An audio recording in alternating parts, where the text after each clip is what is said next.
दूसरा अध्याय, भक्ति का दुख दूर करने के लिए नारद जी का उद्योग। नारद जी ने कहा, बाले, तुम व्यर्थ ही अपने को क्यों खेद में डाल रही हो? अरे तुम इतनी चिंतातुर क्यों हो? भगवान श्री कृष्ण के चरण कमलों का चिंतन करो, उनकी कृपा से तुम्हारा सारा दुख दूर हो जाएगा।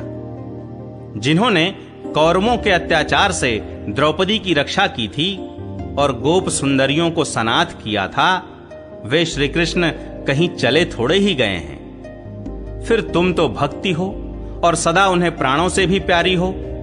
तुम्हारे बुलाने पर तो भगवान नीचों के घरों में भी चले जाते हैं। सत्य, त्रेता और द्वापर, इन 3 युगों में ज्ञान और वैराग्य मुक्ति के साधन थे, किंतु कलयुग में तो केवल भक्ति ही ब्रह्म सायुज्य की प्राप्ति कराने वाली है। यह सोचकर ही परमानंद चिन्मूर्ति ज्ञान स्वरूप श्री हरि ने अपने सत्स्वरूप से तुम्हें रचा है। तुम साक्षात श्री कृष्णचंद्र की प्रिया और परम सुंदरी हो। एक बार जब तुमने हाथ जोड़कर पूछा था कि मैं क्या करूं, तब भगवान ने तुम्हें यही आज्ञा दी थी कि मेरे भक्तों का पोषण करो। तुमने भगवान की वह आज्ञा स्वीकार कर ली। इससे तुम पर श्री हरि बहुत प्रसन्न हुए और तुम्हारी सेवा करने के लिए मुक्ति को तुम्हें दासी के रूप में दे दिया और इन ज्ञान वैराग्य को पुत्रों के रूप में। तुम अपने साक्षात स्वरूप से वैकुंठ धाम में ही भक्तों का पोषण करती हो। भूलोक में तो तुमने उनकी पुष्टि के लिए केवल छाया रूप धारण कर रखा है। तब तुम मुक्ति, ज्ञान और वैराग्य को साथ लिए पृथ्वी तल पर आईं और सत्य युग से द्वापर पर्यंत बड़े आनंद से रहीं। कलयुग में तुम्हारी दासी मुक्ति पाखंड रूप रोग से पीड़ित होकर क्षीण होने लगी थी, इसीलिए वह तो तुरंत ही तुम्हारी आज्ञा से वैकुंठ लोक को चली गई। इस लोक में भी तुम्हारे स्मरण करने से ही वह आती है और फिर चली जाती है, किंतु इन ज्ञान वैराग्य को तुमने पुत्र मानकर अपने पास ही रख छोड़ा है। फिर भी कलयुग में इनकी उपेक्षा होने के कारण तुम्हारे ये पुत्र उत्साहहीन और वृद्ध हो गए हैं। फिर भी तुम चिंता न करो, मैं इनके नवजीवन का उपाय सोचता हूं। सुमुखी, कलि के समान कोई भी युग नहीं है। इस युग में मैं तुम्हें घर घर में प्रत्येक पुरुष के हृदय में स्थापित कर दूंगा। देखो, अन्य सब धर्मों को दबाकर और भक्ति विषयक महोत्सवों को आगे रखकर यदि मैंने लोक में तुम्हारा प्रचार न किया तो मैं श्री हरि का दास नहीं। इस कलयुग में जो जीव तुमसे युक्त होंगे, वे पापी होने पर भी बेखटके भगवान श्री कृष्ण के अभय धाम को प्राप्त होंगे। जिनके हृदय में निरंतर प्रेम रूपिणी भक्ति निवास करती है, वे शुद्धांतःकरण पुरुष स्वप्न में भी यमराज को नहीं देखते। जिनके हृदय में भक्ति महारानी का निवास है, उन्हें प्रेत, पिशाच, राक्षस या दैत्य आदि स्पर्श करने में भी समर्थ नहीं हो सकते। भगवान तप, वेदाध्ययन, ज्ञान और कर्म आदि किसी भी साधन से वश में नहीं किए जा सकते। वे केवल भक्ति से ही वशीभूत होते हैं। इसमें श्री गोपीजन प्रमाण है। मनुष्यों का सहस्त्रों जन्म के पुण्य प्रताप से भक्ति में अनुराग होता है। कलयुग में केवल भक्ति ही सार है। भक्ति से तो साक्षात श्री कृष्णचंद्र सामने उपस्थित हो जाते हैं। जो लोग भक्ति से द्रोह करते हैं, वे तीनों लोकों में दुख ही दुख पाते हैं। पूर्व काल में भक्त का तिरस्कार करने वाले दुर्वासा ऋषि को बड़ा कष्ट उठाना पड़ा था। बस व्रत, तीर्थ, योग, यज्ञ और ज्ञान चर्चा आदि बहुत से साधनों की कोई आवश्यकता नहीं है। एकमात्र भक्ति ही मुक्ति देने वाली है। सूत जी कहते हैं, इस प्रकार नारद जी के निर्णय किए हुए अपने महात्म्य को सुनकर भक्ति के सारे अंग पुष्ट हो गए और वे उनसे कहने लगीं। भक्ति ने कहा, नारद जी, आप धन्य हैं। आपकी मुझ में निश्चल प्रीति है। मैं सदा आपके हृदय में रहूंगी, कभी आपको छोड़कर नहीं जाऊंगी। साधो, आप बड़े कृपालु हैं। आपने क्षण भर में ही मेरा सारा दुख दूर कर दिया, किंतु अभी मेरे पुत्रों में चेतना नहीं आई है। आप इन्हें शीघ्र ही सचेत कर दीजिए, जगा दीजिए। सूत जी कहते हैं, भक्ति के ये वचन सुनकर नारद जी को बड़ी करुणा आई और वे उन्हें हाथ से हिला डुलाकर जगाने लगे। फिर उनके कान के पास मुंह लगाकर जोर से कहा, ओ ज्ञान, जल्दी जग पड़ो। ओ वैराग्य, जल्दी जग पड़ो।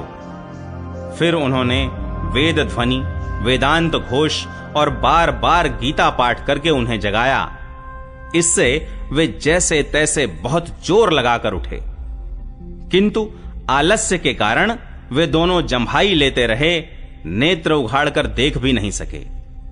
उनके बाल बगुलों की तरह सफेद हो गए थे। उनके अंग प्रायः सूखे काठ के समान निस्तेज और कठोर हो गए थे। इस प्रकार भूख प्यास के मारे अत्यंत दुर्बल होने के कारण उन्हें फिर सोते देख नारद जी को बड़ी चिंता हुई और वे सोचने लगे, अब मुझे क्या करना चाहिए। इनकी यह नींद और इससे भी बढ़कर इनकी वृद्धावस्था कैसे दूर हो। शौनक जी इस प्रकार चिंता करते करते वे भगवान का स्मरण करने लगे। उसी समय यह आकाशवाणी हुई कि मुने, खेद मत करो, तुम्हारा यह उद्योग निस्संदेह सफल होगा। देवर्षे, इसके लिए तुम एक सत्कर्म करो, वह कर्म तुम्हें संत शिरोमणि महानुभाव बताएंगे। उस सत्कर्म का अनुष्ठान करते ही क्षण भर में उनकी नींद और वृद्धावस्था चली जाएगी तथा सर्वत्र भक्ति का प्रसार होगा। यह आकाशवाणी वहां सभी को साफ साफ सुनाई दी।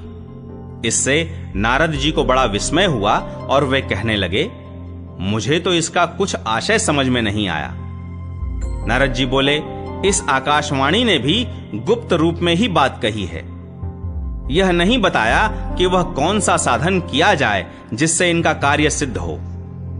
वे संत न जाने कहां मिलेंगे और किस प्रकार उस साधन को बताएंगे। अब आकाशवाणी ने जो कुछ कहा है उसके अनुसार मुझे क्या करना चाहिए। सूत जी कहते हैं, शौनक जी तब ज्ञान वैराग्य दोनों को वहीं छोड़कर नारद मुनि वहां से चल पड़े और प्रत्येक तीर्थ में जा जाकर मार्ग में मिलने वाले मुनीश्वरों से वह साधन पूछने लगे। उनकी उस बात को सुनते तो सब थे, किंतु उसके विषय में कोई कुछ भी निश्चित उत्तर न देता। किन्हीं ने उसे असाध्य बताया, कोई बोले इसका ठीक ठीक पता लगना ही कठिन है। कोई सुनकर चुप रह गए और कोई कोई तो अपनी अवज्ञा होने के भय से बात को टाल टूल कर खिसक गए। त्रिलोकी में महान आश्चर्यजनक हाहाकार मच गया। लोग आपस में कानाफूसी करने लगे, भाई जब वेद ध्वनि, वेदांत घोष और बार बार गीता पाठ सुनाने पर भी भक्ति, ज्ञान और वैराग्य ये तीनों नहीं जगाए जा सके, तब और कोई उपाय नहीं है। स्वयं योगीराज नारद को भी जिसका ज्ञान नहीं है, उसे दूसरे संसारी लोग कैसे बता सकते हैं। इस प्रकार जिन जिन ऋषियों से इसके विषय में पूछा गया, उन्होंने निर्णय करके यही कहा कि यह बात दुस्साध्य ही है। तब नारद जी बहुत चिंतातुर हुए और बदरी वन में आए। ज्ञान वैराग्य को जगाने के लिए वहां उन्होंने यह निश्चय किया कि मैं तप करूंगा। इसी समय उन्हें अपने सामने करोड़ों सूर्यों के समान तेजस्वी सनकादि मुनीश्वर दिखाई दिए। उन्हें देखकर वे मुनिश्रेष्ठ कहने लगे। नारद जी ने कहा, महात्माओं, इस समय बड़े भाग्य से मेरा आप लोगों के साथ समागम हुआ है। आप मुझ पर कृपा करके शीघ्र ही वह साधन बताइए। आप सभी लोग बड़े योगी, बुद्धिमान और विद्वान हैं। आप देखने में 5-5 वर्ष के बालक से जान पड़ते हैं, किंतु हैं पूर्वजों के भी पूर्वज। आप लोग सदा वैकुंठ धाम में निवास करते हैं, निरंतर हरि कीर्तन में तत्पर रहते हैं, भगवत लीला मृत का रसास्वादन कर सदा उसी में उन्मत्त रहते हैं, और एकमात्र भगवत कथा ही आपके जीवन का आधार है। हरि शरणम, भगवान ही हमारे रक्षक हैं, यह वाक्य सर्वदा आपके मुख में रहता है। इसी से काल प्रेरित वृद्धावस्था भी आपको बाधा नहीं पहुंचाती। पूर्व काल में आपके भ्रूभंग मात्र से भगवान विष्णु के द्वारपाल जय और विजय तुरंत पृथ्वी पर गिर गए थे और फिर आपकी ही कृपा से वे पुनः वैकुंठ लोक पहुंच गए। धन्य है, इस समय आपका दर्शन बड़े सौभाग्य से ही हुआ है। मैं बहुत दीन हूं और आप लोग स्वभाव से ही दयालु हैं, इसलिए मुझ पर आपको अवश्य कृपा करनी चाहिए। बताइए, आकाशवाणी ने जिसके विषय में कहा है वह कौन सा साधन है और मुझे किस प्रकार उसका अनुष्ठान करना चाहिए? आप इसका विस्तार से वर्णन कीजिए। भक्ति, ज्ञान और वैराग्य को किस प्रकार सुख मिल सकता है और किस तरह इनकी प्रेम पूर्वक सब वर्णों में प्रतिष्ठा की जा सकती है? सनकादि ने कहा, देवर्षे, आप चिंता न करें, मन में प्रसन्न हों। उनके उद्धार का एक सरल उपाय पहले से ही विद्यमान है। नारद जी, आप धन्य हैं, आप विरक्तों के शिरोमणि हैं, श्री कृष्ण दासों के शाश्वत पथ प्रदर्शक एवं भक्ति योग के भास्कर हैं। आप भक्ति के लिए जो उद्योग कर रहे हैं, यह आपके लिए कोई आश्चर्य की बात नहीं समझनी चाहिए। भगवान के भक्त के लिए तो भक्ति की सम्यक स्थापना करना सदा उचित ही है। ऋषियों ने संसार में अनेकों मार्ग प्रकट किए हैं, किंतु वे सभी कष्ट साध्य हैं और परिणाम में प्रायः स्वर्ग की ही प्राप्ति कराने वाले हैं। अभी तक भगवान की प्राप्ति कराने वाला मार्ग तो गुप्त ही रहा है। उसका उपदेश करने वाला पुरुष प्रायः भाग्य से ही मिलता है। आपको आकाशवाणी ने जिस सत्कर्म का संकेत किया है उसे हम बतलाते हैं। आप प्रसन्न और समाहित चित्त होकर सुनिए। नारद जी, द्रव्य यज्ञ, तपो यज्ञ, योग यज्ञ और स्वाध्याय रूप ज्ञान यज्ञ, ये सब तो स्वर्गादि की प्राप्ति कराने वाले कर्म की ही ओर संकेत करते हैं। पंडितों ने ज्ञान यज्ञ को ही सत्कर्म का सूचक माना है। वह श्रीमद् भागवत का पारायण है, जिसका गान शुक आदि महानुभावों ने किया है। उसके शब्द सुनने से ही भक्ति, ज्ञान और वैराग्य को बड़ा बल मिलेगा। इससे ज्ञान वैराग्य का कष्ट मिट जाएगा और भक्ति को आनंद मिलेगा। सिंह की गर्जना सुनकर जैसे भेड़िए भाग जाते हैं, उसी प्रकार श्रीमद् भागवत की ध्वनि से कलयुग के सारे दोष नष्ट हो जाएंगे। तब प्रेम रस प्रवाहित करने वाली भक्ति, ज्ञान और वैराग्य को साथ लेकर प्रत्येक घर और व्यक्ति के हृदय में क्रीड़ा करेगी। नारद जी ने कहा, मैंने वेद वेदांत की ध्वनि और गीता पाठ करके उन्हें बहुत जगाया, किंतु फिर भी भक्ति, ज्ञान और वैराग्य ये तीनों नहीं जगे। ऐसी स्थिति में श्रीमद् भागवत सुनाने से वे कैसे जगेंगे? क्योंकि उस कथा के प्रत्येक श्लोक और प्रत्येक पद में भी वेदों का ही तो सारांश है। आप लोग शरणागत वत्सल हैं तथा आपका दर्शन कभी व्यर्थ नहीं होता, इसलिए मेरा यह संदेह दूर कर दीजिए, इस कार्य में विलंब न कीजिए। सनकादि ने कहा, श्रीमद् भागवत की कथा वेद और उपनिषदों के सार से बनी है, इसलिए उनसे अलग उनकी फल रूपा होने के कारण वह बड़ी उत्तम जान पड़ती है। जिस प्रकार रस वृक्ष की जड़ से लेकर शाखाग्र पर्यंत रहता है, किंतु इस स्थिति में उसका आस्वादन नहीं किया जा सकता, वही जब अलग होकर फल के रूप में आ जाता है, तब संसार में सभी को प्रिय लगने लगता है। दूध में घी रहता ही है, किंतु उस समय उसका अलग स्वाद नहीं मिलता, वही जब उससे अलग हो जाता है, तब देवताओं के लिए भी स्वादवर्धक हो जाता है। खांड ईख के ओर छोर और बीच में भी व्याप्त रहती है, तथापि अलग होने पर उसकी कुछ और ही मिठास होती है। ऐसी ही यह भागवत की कथा है।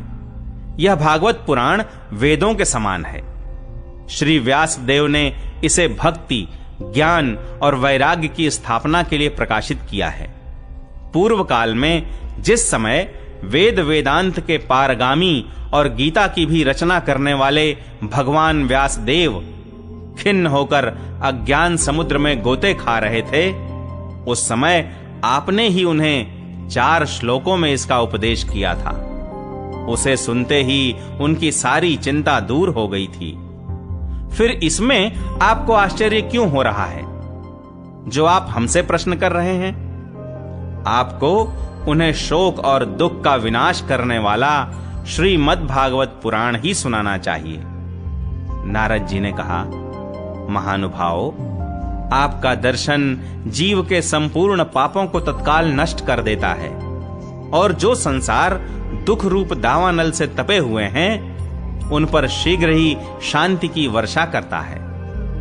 आप निरंतर शेष जी के सहस्त्र मुखों से गाए हुए भगवत कथामृत का ही पान करते रहते हैं। मैं प्रेम लक्षणा भक्ति का प्रकाश करने के उद्देश्य से आपकी शरण लेता हूं। जब अनेकों जन्मों के संचित पुण्य पुंज का उदय होने से मनुष्य को सत्संग मिलता है, तब वह उसके अज्ञान जनित मोह और मद रूप अंधकार का नाश करके विवेक उदय होता है।